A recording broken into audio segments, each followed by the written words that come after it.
नमस्कार, आप देख रहे हैं यूपी लाइव। आपके साथ मैं हूं अजिता जैन।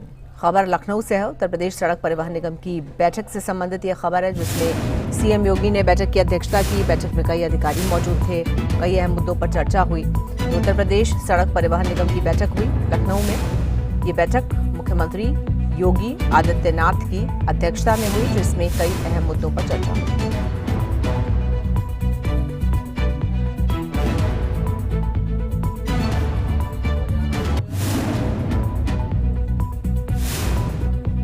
तो उत्तर प्रदेश सड़क परिवहन निगम की बैठक हुई लखनऊ में। ये बैठक मुख्यमंत्री योगी आदित्यनाथ ने ली। इस बैठक में तमाम अधिकारी मौजूद थे।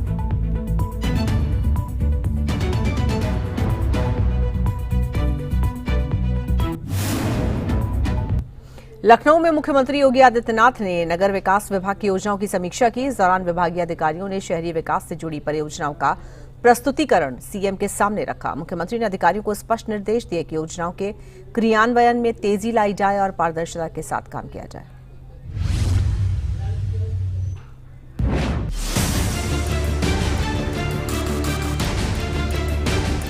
लखनऊ के लोक भवन में सीएम योगी ने बैठक की। इस बैठक में नगर विकास विभाग के अधिकारियों ने अलग अलग योजनाओं का प्रस्तुतिकरण पेश किया। स्मार्ट सिटी मिशन, अमृत योजना, सीवरेज और पेयजल आपूर्ति जैसी प्रमुख परियोजनाओं पर विस्तार से चर्चा हुई। इस दौरान सीएम योगी ने कहा कि सरकार की प्राथमिकता है कि शहरी क्षेत्रों में नागरिकों को बेहतर आधारभूत सुविधाएं उपलब्ध कराई जाए। उन्होंने जोर देकर कहा कि किसी भी योजना में लापरवाही बर्दाश्त नहीं होगी। सीएम ने नगर विकास विभाग को निर्देश दिए कि स्मार्ट सिटी परियोजना के तहत चल रहे काम को तय समय सीमा में पूरा किया जाए। साथ ही सीवरेज और ड्रेनेज सिस्टम पर विशेष ध्यान देने का निर्देश दिया, जिससे बरसात में जलभराव की समस्या न हो। उन्होंने ये भी कहा कि शहरों में साफ सफाई और सौंदर्यीकरण पर लगातार ध्यान दिया जाए। बैठक में मुख्यमंत्री ने ट्रैफिक सुधार, पार्कों के सौंदर्यीकरण, स्ट्रीट लाइट और स्वच्छ पेयजल आपूर्ति जैसे विषयों पर भी चर्चा की। उन्होंने कहा कि शहरों को सुरक्षित और आधुनिक बनाने के लिए तकनीक का पूरा इस्तेमाल किया जाए। सीएम ने अधिकारियों से कहा कि हर परियोजना में जनता को सीधे तौर पर लाभ मिलना चाहिए। साथ ही उन्होंने कहा कि जनता के टैक्स के पैसे का सदुपयोग ही सरकार की असली जवाबदेही है। इसके बाद सीएम योगी ने उत्तर प्रदेश वानिकी एवं उद्यानिकी विश्वविद्यालय की स्थापना पर लखनऊ में एक बैठक की। बैठक में अधिकारियों ने भाग लिया। सीएम योगी ने विश्वविद्यालय की विकास रिपोर्ट ली और साथ ही अधिकारियों को सीएम ने सख्त निर्देश भी दिए। नगर विकास विभाग की इस उच्च स्तरीय बैठक ने एक बार फिर सीएम योगी की कार्यशैली को स्पष्ट कर दिया। साफ सफाई, स्मार्ट सिटी, पेयजल और सीवरेज जैसे अहम मुद्दों पर सीएम की सख्ती दिखाती है कि प्रदेश सरकार शहरी विकास को लेकर गंभीर है। ब्यूरो रिपोर्ट, सूर्या समाचार।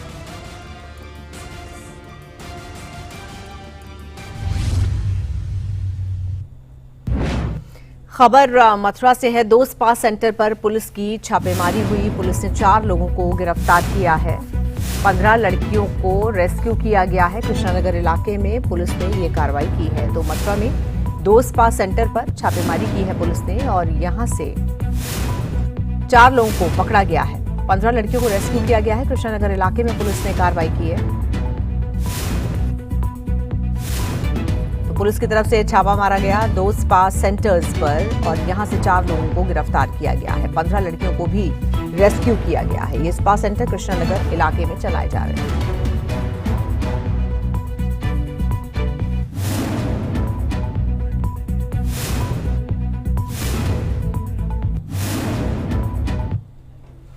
जम्मू कश्मीर के सांबा जिले में श्रद्धालु से भरी एक बस पुल के नीचे गिर गई। हादसे में एक श्रद्धालु की मौत हो गई, जबकि 7 लोग घायल बताए जा रहे हैं। सभी श्रद्धालु उत्तर प्रदेश के अमरोहा जिले के रहने वाले बताए जा रहे हैं। घायलों को नजदीकी अस्पताल में भर्ती करवाया गया है। फिलहाल पुलिस और प्रशासन की टीमें मौके पर राहत और बचाव के काम में जुटी है।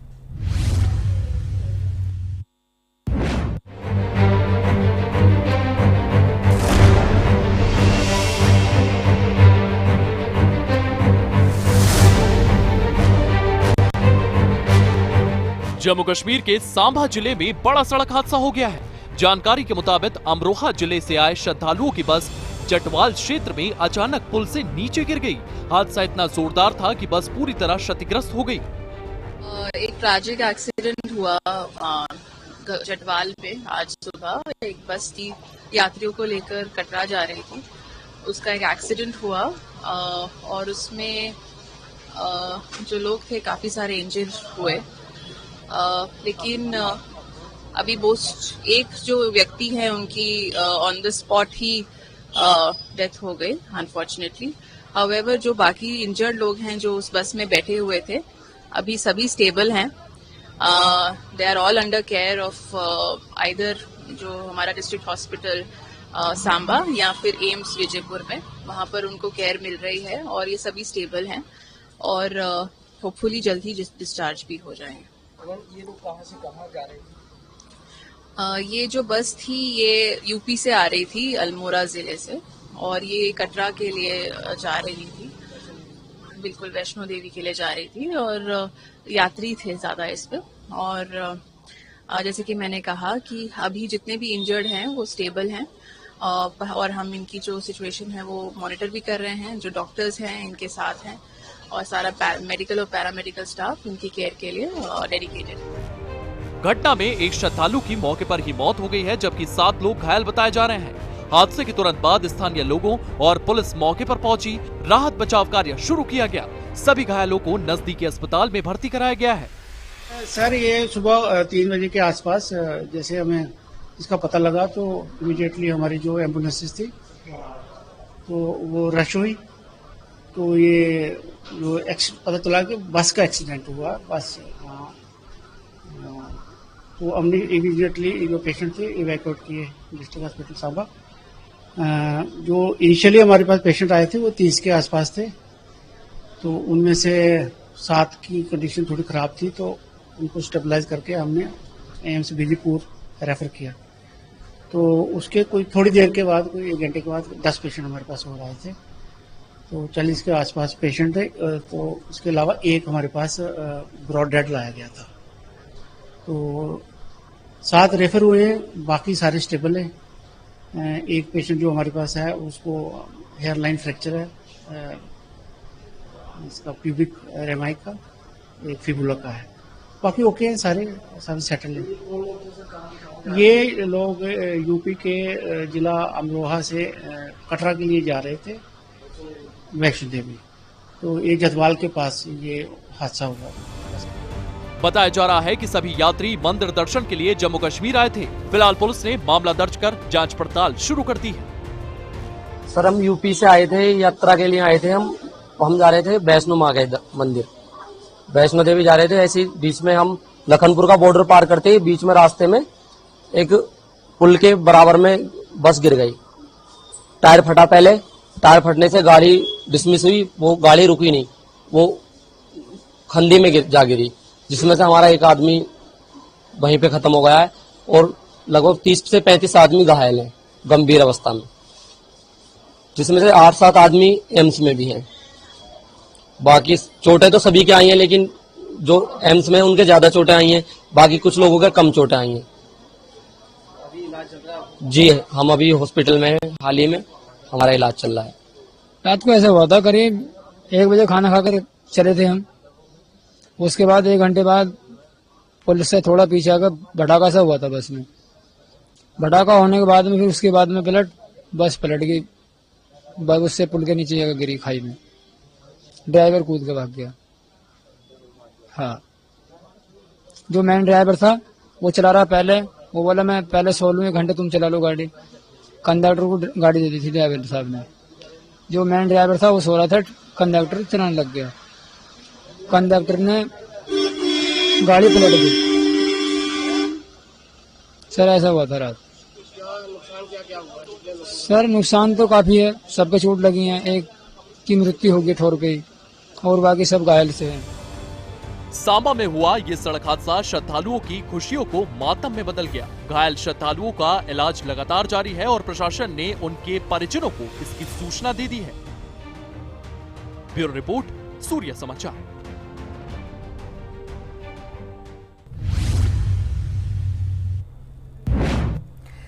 गाजियाबाद पुलिस ने एक सनसनीखेज हत्या का खुलासा किया है। पुलिस ने फरार चल रहे आरोपी को गिरफ्तार कर लिया है, जिसने नशे की हालत में अपने ही रिश्तेदार चाचा की बेरहमी से हत्या कर शव को नाले में फेंक दिया था। पुलिस ने आरोपी को रेलवे रोड से गिरफ्तार किया।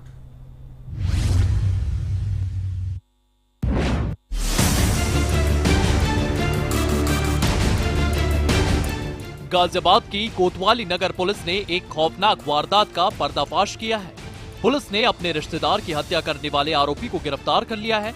आरोपी उमेश अमेठी का रहने वाला है और गाजियाबाद के रिचपालपुरी इलाके में किराए पर रह रहा था।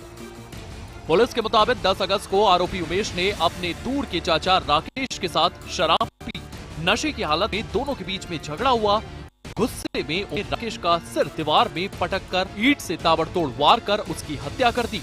हत्या के बाद आरोपी ने शव को कंबल में लपेटकर कमरे में छिपा दिया और देर रात करीब 3 बजे शव को चादर में लपेटकर छत से नीचे नाले में फेंक दिया। इसके बाद आरोपी मौके से फरार हो गया और कई दिनों तक हरिद्वार, ऋषिकेश, मथुरा और फरीदाबाद में छिपकर रहा।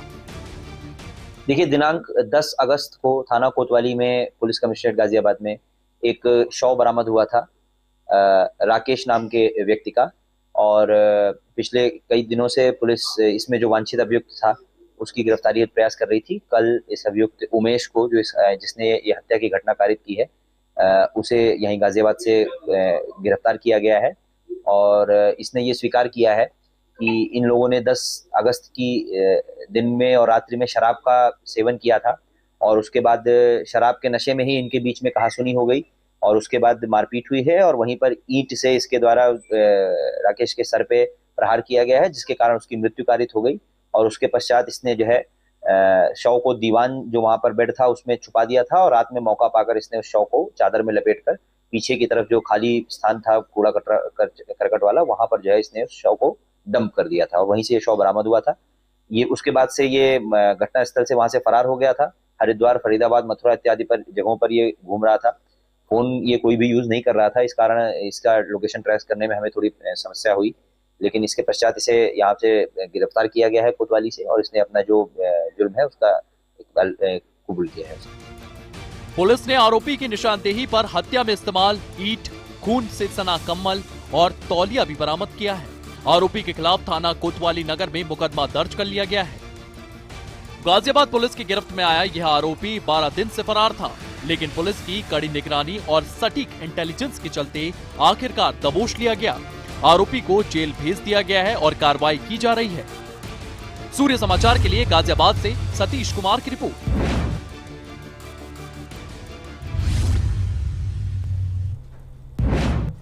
यूपी में पुलिस का ऑपरेशन लंगड़ा जारी है। इसी कड़ी में पुलिस की अपराधियों के बीच मुठभेड़ हुई। गाजियाबाद, झांसी, मेरठ और आगरा, इन चारों जगहों पर बदमाशों ने पुलिस पर फायरिंग की, लेकिन पुलिस की मुस्तैदी से आरोपी पकड़े गए। आइए सबसे पहले आपको लिए चलते हैं गाजियाबाद, जहां बदमाश आमिर पुलिस के हत्थे चढ़ गया।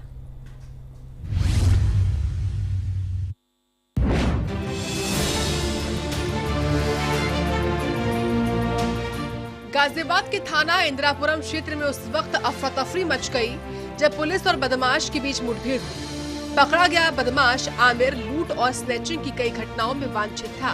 पुलिस टीम ने जब आमिर को घेरने की कोशिश की तो उसने फायरिंग शुरू कर दी। जवाबी कार्रवाई में बदमाश के पैर में गोली लगी। पुलिस ने मौके से आमिर को गिरफ्तार कर लिया और उसके कब्जे से एक अवैध असलहा और एक चोरी की बाइक भी बरामद की। आमिर पर पहले से ही कई आपराधिक मामले दर्ज थे। सघन चेकिंग कराई जा रही थी। उसी क्रम में 5/6 की पुलिया के पास एक बाइक सवार युवक आता हुआ दिखाई दिया, जिसे उपस्थित पुलिस टीम के द्वारा रोककर चेकिंग कराने हेतु निर्देशित किया गया। उक्त बाइक सवार के द्वारा ना रुकते हुए अपनी बाइक तेजी से भगाई गई। जब पुलिस टीम के द्वारा उसका पीछा करने की कोशिश की गई तो उक्त बाइक सवार के पुलिस टीम पर जान से मारने की नीयत से फायरिंग कर दी गई। पुलिस टीम के द्वारा इस क्रम में आत्मरक्षार्थ जवाबी फायरिंग की गई, जिसमें इस बदमाश के पैर में गोली लग गई है। इसे तत्काल ही नजदीकी अस्पताल में दाखिल कराया गया है। पूछताछ के क्रम में इसने बताया कि इसका नाम आमिर कुरैशी है तथा इस अभियुक्त के द्वारा थाना क्षेत्र इंदिरापुरम तथा आसपास के थाना क्षेत्रों में चोरी तथा स्नैचिंग के पूर्व के कई वारदात किए जा चुके हैं। गाजियाबाद के अलावा झांसी में भी एक इनामी बदमाश और पुलिस के बीच मुठभेड़ हुई। ये बदमाश एक महिला की हत्या का आरोपी भी है। आरोपी की पहचान दीपक के रूप में हुई है। जब पुलिस ने उसे पकड़ने की कोशिश की तो दीपक ने फायरिंग कर दी। पुलिस की जवाबी कार्रवाई में आरोपी घायल हुआ और उसे गिरफ्तार किया गया। मौके पर पहुंचे एसपी ग्रामीण झांसी अरविंद कुमार ने बताया कि दीपक पर पहले भी कई संगीन धाराओं में मामले दर्ज हैं। आरोपी को इलाज के लिए अस्पताल में भर्ती कराया गया है और अग्रिम कार्रवाई जारी है। थाना थोड़ी फतेहपुर पड़ता है। मेन रोड से एक रास्ता आता है मंदिर के लिए वहाँ पर स्वाट टीम और टोड़ी फतेहपुर पुलिस के ज्वाइंट ऑपरेशन में एक बदमाश से मुठभेड़ हुआ, जिसमें बदमाश को गोली लगी है। जो इंजर्ड बदमाश थे उसको हॉस्पिटलाइज करा दिया गया है।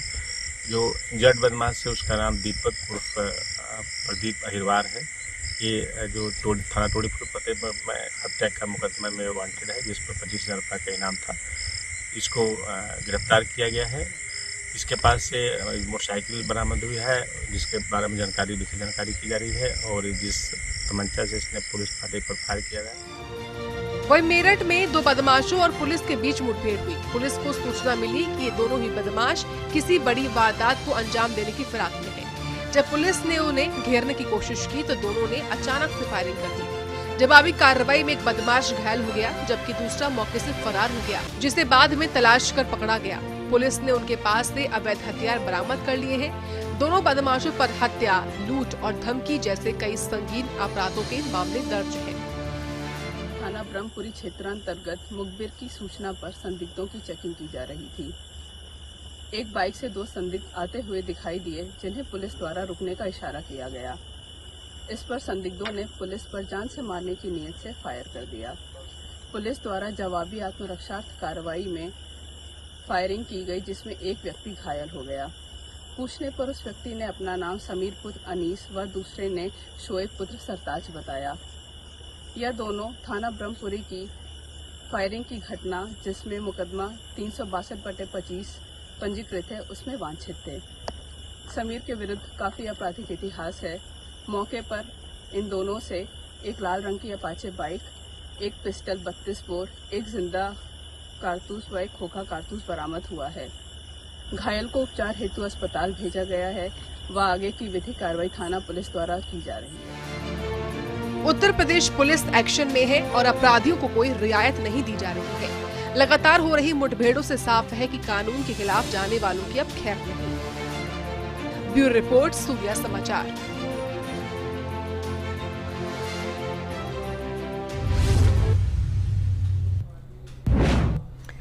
प्रयागराज में गणेश चतुर्थी की तैयारियां जोरों पर हैं। बाजारों से लेकर पूजा पंडालों तक रंगत नजर आने लगी है। वहीं मूर्तिकार पूरे उत्साह के साथ भगवान गणेश की सुंदर और आकर्षक मूर्तियां बनाने में जुट गए।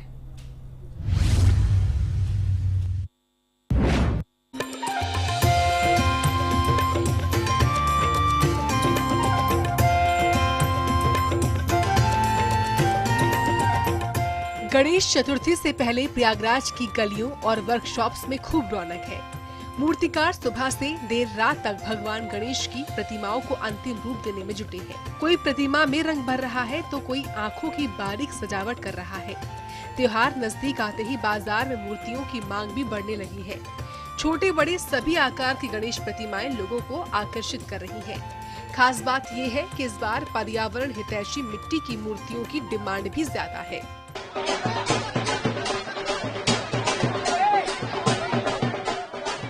ये अप्रैल महीने से शुरू होता है गणेश चतुर्थी के लिए।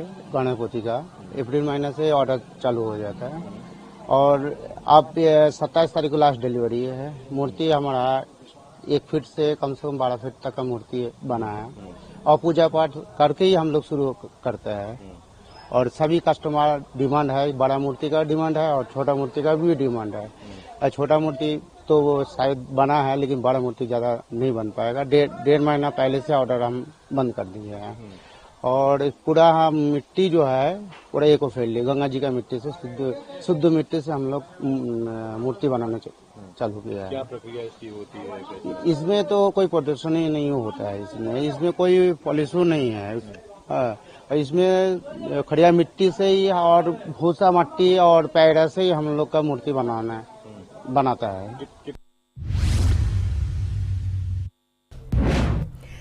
और फिलहाल इस बुलेटिन में इतना ही। वक्त एक ब्रेक का है। देखते रहिए सूर्या समाचार। नमस्कार।